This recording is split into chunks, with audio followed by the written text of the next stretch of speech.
नमस्कार। कैसे हैं आप सभी। सोच रहे होंगे आप लोग काफ़ी दिन हो गया कोई ना कोई वीडियो मैंने अभी तक क्यों नहीं डाली है। रीज़न है उसका, कुछ ना कुछ कारण है। व्यस्त था बहुत ज़्यादा, समय बिल्कुल भी नहीं मिल पा रहा था। पर आज मैं कुछ और बात ना करके, कुछ और जानकारी ना प्रदान करते हुए आज मैं अपने बारे में आप लोगों को जानकारी प्रदान करना चाहता हूँ। अपने बारे में कुछ बताना चाहता हूँ आप सभी को, और अपनी ज़िंदगी के एक अहम फैसले के बारे में बताना चाहता हूँ, और एक ज़िंदगी के एक मोड़ के बारे में बताना चाहता हूँ। मेरी ज़िंदगी में वो मोड़ कैसे आया, कैसे मैंने जो है एक फ़ैसला ऐसा लिया जिससे मेरे जीवन की काया पलट गई। जी हाँ, सबसे पहले मैं आप सभी को आज सावन की महाशिवरात्रि की बहुत बहुत शुभकामनाएं प्रदान करता हूं, और भगवान भोलेनाथ से प्रार्थना करता हूं आप सबका कल्याण हो, आप सभी सुखी रहिए।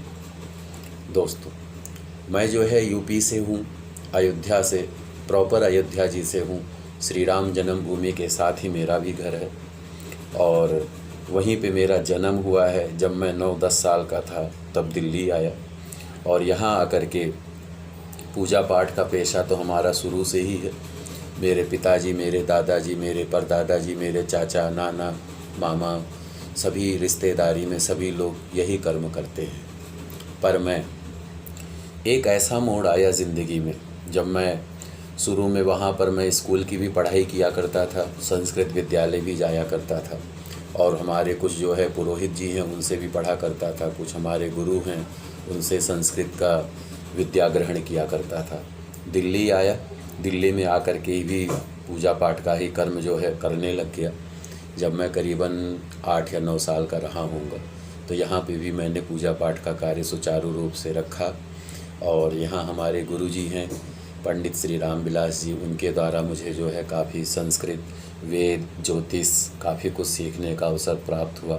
उसके बाद में काफ़ी विद्वानों से कुछ न कुछ सीखने का अवसर प्राप्त हुआ, और ऐसे करते करते पूजा पाठ का ही कार्य करता रहा। पर ऐसे करते करते मैं जो है 16 या 17 साल का हो गया, करीबन 9-10 साल हुआ होगा। तो अचानक मेरे मन में एक ऐसा ख्याल आया कि मैं जो है कला लाइन की तरफ मेरा ध्यान ज़्यादा से ज़्यादा आकृष्ट होने लग गया। मुझे लगा मैं आर्ट लाइन को भी काम करूं, उसमें काम करूं। ये फ़ैसला आया कैसे, जैसे कि एक जब बच्चे होते हैं, बच्चे बड़े होने लगते हैं, कुछ ना कुछ ख्वाब सभी बच्चों के होते हैं। कोई क्रिकेटर बनना चाहता है, कोई शायद राजनीति में जाना चाहता है, कोई सिंगर बनना चाहता है, कोई एक्टर बनना चाहता है, कोई इंजीनियर बनना चाहता है, कोई डॉक्टर बनना चाहता है, कोई पुलिस इंस्पेक्टर बनना चाहता है। सभी की अपनी अपनी चॉइस होती है। मेरा भी एक शौक़ हुआ। हालांकि मैं कोई खेल तो खेल नहीं पाता था शुरू से, क्योंकि जब छोटा सा था तभी जो है मंदिर में पूजा पाठ करने लग गया, आरतियाँ करने लग गया, पूजा पाठ करने लग गया, तो मुझे कोई भी खेल खेलने का अवसर प्राप्त ही नहीं हुआ। लेकिन जब बड़ा हुआ तो एक ही इच्छा हुई, एक्टर बनने की। अब वो बात मैंने अपने घर वालों को बताई, तो घर वाले सभी मुझ पर हंसने लग गए कि हमारा पूरा समाज ब्राह्मण का है और आप इस लाइन को करने जा रहे हैं, इससे कोई फ़ायदा नहीं है। फिर भी मेरे मन में एक जिज्ञासा उठी, क्यों मैं अपनी इच्छाओं को क्यों मारूं, अपनी ज़रूरतों को क्यों मारूं। और ऐसी इच्छा बलवती होने लग गई कि कभी कभी स्वप्न में भी भगवान मुझे कहते थे, तू ज़रूर प्रयास कर, तू ज़रूर कामयाब होएगा। और सिर्फ भगवान की आज्ञा से मैंने इस लाइन में प्रवेश लिया सन 2001 में। 2000 में मेरे मन में इच्छाएं पनपने लग गई, और 2001 में मैंने जो है इसमें ज्वाइन लिया, कोर्स किया बाकायदा, थिएटर किए काफ़ी, और इस फील्ड में आ गया। अब जब इस फील्ड में आ गया मैं, तो धीरे धीरे लोगों की प्रतिक्रियाएं मेरी ओर बेरुखी सी होने लग गई। जो मुझे बहुत ही गले लगाते थे, मुझसे बहुत ही प्यार करते थे, वो ये कहने लग गए कि आप ये जो लाइन किए हैं ये लाइन अच्छी नहीं है, इस लाइन को आपको नहीं करना चाहिए। हमारे ख़ास बिरादरी के लोग, हमारे रिश्तेदारी के लोग, हमारे ब्राह्मण समाज के लोग, हर कोई मेरा मजाक उड़ाता हर कोई मेरा उपहास करता कि ये लाइन आपके लिए नहीं है, पैसे वालों के लिए है ये लाइन, जिनके पास पैसा है, टैलेंट है, पढ़ाई है। आप भले एक्टिंग अच्छी करते हो, लेकिन आपके पास ना पैसा है, ना आपके पास कोई अप्रोच है, कोई आपका साथ देने वाला। फिर भी मैंने कहा नहीं, मैं काम करूँगा, दिल लगा के करूँगा। और किसी का सहारा नहीं मिला दोस्तों, सिर्फ उपहास मिला, लोगों की बेरुखी मिली। जो गले लगाते थे वो मुझसे दूर होने लग गए, सिर्फ इसलिए कि मैंने एक्टिंग लाइन को ज्वाइन किया। मुझे लगा मैं ऐसा क्या बुरा काम कर रहा हूँ कि जिसकी वजह से मुझे इनके उपहास का सामना करना पड़ता है। दोस्तों, इस फील्ड में मुझे काम करते हुए करीबन 18 या 19 साल हो गए। 8 बार बॉम्बे गया, बॉम्बे में बहुत धक्के खाए, बहुत परेशानियाँ झेली, वहाँ भी बहुत दिक्कतें हुई। और नतीजा एक दौर ऐसा भी आया था दोस्तों, सन 2002 के आसपास की बात है। गवर्नमेंट जॉब मुझे मिल रही थी दिल्ली पुलिस में। मैंने वो जॉब नहीं की क्योंकि मुझे सिर्फ़ और सिर्फ एक्टर बनने का शौक़ था। बाद में पछतावा भी हुआ मैंने क्यों नहीं किया, लेकिन खुशी हुई कि मैं अपने फ़ैसले पर अडिग रहा, अपने फ़ैसले को मैंने बदला नहीं। और ऐसे करते कराते आज तक काम कर रहा हूँ। और अभी तक तकरीबन जो है 9-10 सीरियल में काम कर चुका हूँ, 8-9 फिल्में कर चुका हूँ, कई सारी शॉर्ट फिल्में कर चुका हूँ। और जो है बस ऐसे काम करता रहा हूँ। और आपको बताऊँ कि ये एक बार मुझे जो है ये बेस्ट फिल्म एक्टर का अवार्ड भी मिल चुका है। हालांकि बचपन में अपने पढ़ाई के दौरान सिर्फ एक ही बार मुझे इनाम मिला था, वो भी जलेबी मिला था खाने को। पर यह बेस्ट एक्टर का अवार्ड भी मुझे मिला प्राइड ऑफ दिल्ली 2014। बड़ी खुशी हुई, अच्छा लगा, मन में एक उमंग हुआ कि चलो कोई तो है जो काम को मेरे सराहता है। दोस्तों, मेरा कहने का मकसद ये है, आज भी मैं ये काम करता हूँ। पूजा पाठ का काम तो शुरुआती से कर रहा हूँ, बचपन से कर रहा हूँ।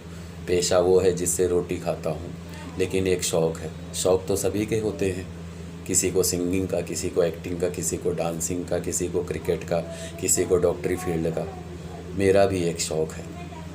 अभी मैं 2-4 वीडियो मैंने यूट्यूब पे अपलोड किए, तो काफ़ी लोगों ने सब्सक्राइब किया, लाइक किया, पसंद किया। और पर मेरे मन में एक जिज्ञासा बार बार उठ रही थी, कहीं ऐसा तो नहीं जिन लोगों को मैं अपना पूजा पाठ का कार्य के रूप में मुझे देखते हैं, जब वो मुझे एक्टर के रूप में देखते हैं तो उनको कैसी उनकी प्रतिक्रिया होती, कहीं वो बुरा ना माने, उनके मन में कोई ऐसी बात ना हो कि ये देखो ये भी नाचने गाने वाले निकल गए।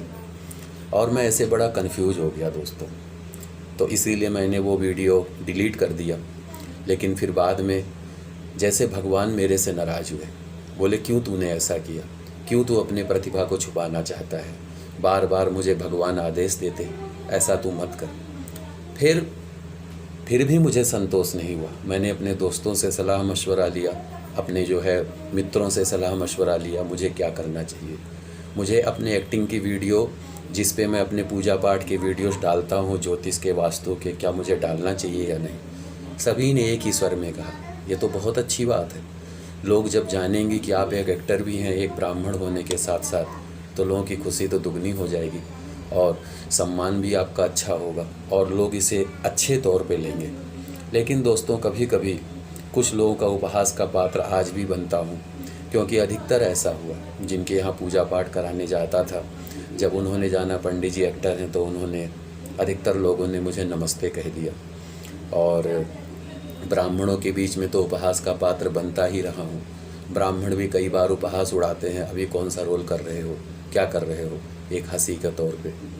तो दोस्तों, दिल दुखता है, मन में यहाँ पर तकलीफ़ होती है। मैं सोचता हूँ मैं एक गरीब घर में पैदा हुआ, एक ब्राह्मण घर में पैदा हुआ, क्या मेरा इतना भी शौक़ नहीं है? क्या मैं एक ख्वाब भी नहीं देख सकता? अगर कुछ करना चाहता हूँ तो क्यों मुझे दुनिया वाले जीने नहीं देते? नतीजन मैंने अपने दोस्तों से सलाह मशवरा लिया, भगवान की प्रेरणा हुई, तो वो वीडियो मैं दोस्तों 3 बार डिलीट कर चुका, 3 बार अपलोड कर चुका।